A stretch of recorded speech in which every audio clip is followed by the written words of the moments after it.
दोस्तों, अगर आपकी भी पत्नी घर छोड़कर चली गई है, मायके में रह रही है और वहां से तमाम केस किए हैं, मेंटेनेंस का दावा किया है दोस्तों, पत्नी साथ नहीं रह रही है दोस्तों, इसके अलावा अगर पत्नी पढ़ी लिखी है, पत्नी कामकाजी है, तो उसे मेंटेनेंस देना है या मेंटेनेंस नहीं देना है दोस्तों जय हिंद, नमस्कार। मैं एडवोकेट आशीष मिश्रा।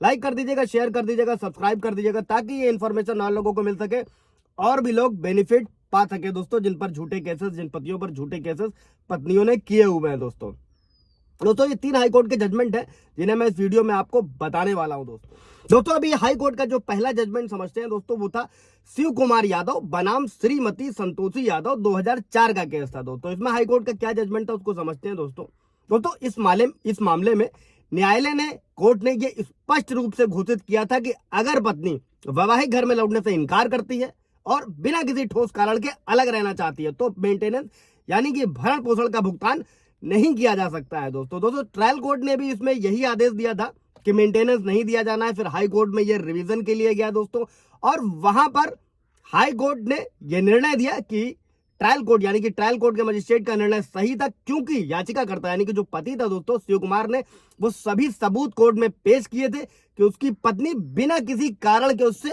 अलग रह रही है दोस्तों। इसमें मैंने कई सारे वीडियो बनाए हुए हैं, पर सुप्रीम कोर्ट का भी जजमेंट है कि अगर पत्नी बिना किसी कारण अलग रह रही है तो उसे मेंटेनेंस कोर्ट द्वारा नहीं दिया जाएगा दोस्तों, ये डिसीजन है। और इस मामले में दोस्तों, चूंकि ये साबित हो गया था कि पत्नी स्वतंत्र रूप से अलग रहना चाहती है, तो पत्नी को मेंटेनेंस यानी भरण पोषण देने की आवश्यकता नहीं है दोस्तों। अगर आपका भी केस चल रहा है तो ये जजमेंट आपके लिए है दोस्तों। कोई सवाल जवाब होगा कमेंट्स में पूछ लीजिएगा।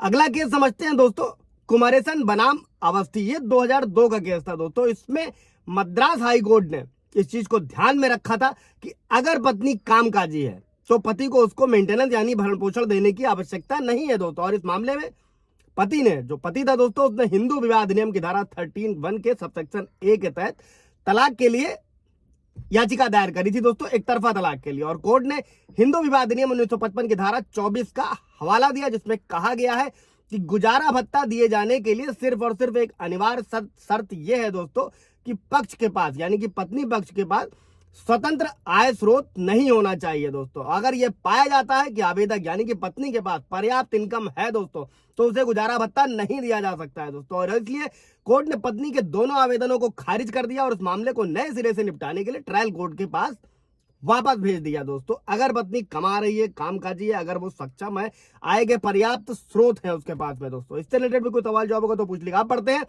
तीसरे जजमेंट की तरफ दोस्तों। अब ये तीसरा जजमेंट जो है दोस्तों, पत्नी पक्ष की तरफ से बहुत सारी कार्रवाइयों में बहुत सारी चीजें छुपाई भी जाती हैं दोस्तों। इस पर भी सुप्रीम कोर्ट का जजमेंट था कि दोनों ही पक्ष, जो पति है पत्नी है, उनको अपनी आय और संपत्ति का पूरा विवरण दिया जाना चाहिए दोस्तों।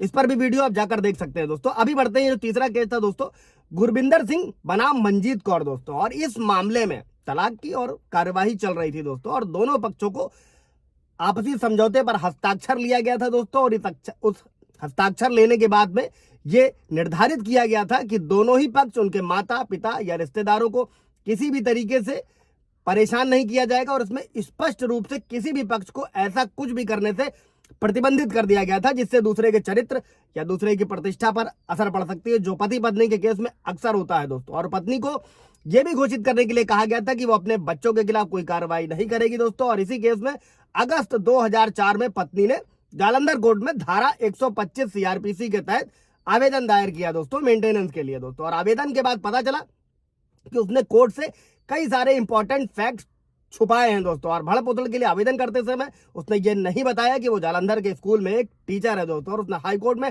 हलफनामा दायर किया कि वो अपने पति को परेशान नहीं करेगी दोस्तों। और इस केस में कोर्ट ने यह पाया कि वो केवल अपने पति को परेशान करने के लिए मेंटेनेंस यानी भरण पोषण के लिए आवेदन दायर किया है दोस्तों।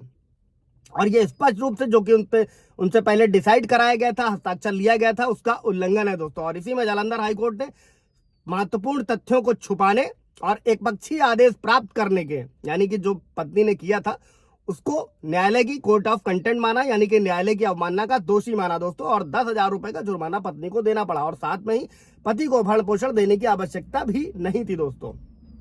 1 जुलाई 2024 से पूरे देश में नए कानून भी लागू हो चुके हैं दोस्तों। और अब नई धाराओं के तहत मुकदमा चलने वाला है। जो सीआरपीसी 125 था दोस्तों, वो अभी भारतीय नागरिक सुरक्षा संहिता 144 के तहत मेंटेनेंस क्लेम किया जा सकेगा दोस्तों। इससे रिलेटेड कोई सवाल जवाब होगा पूछ लीजिएगा। Thank you.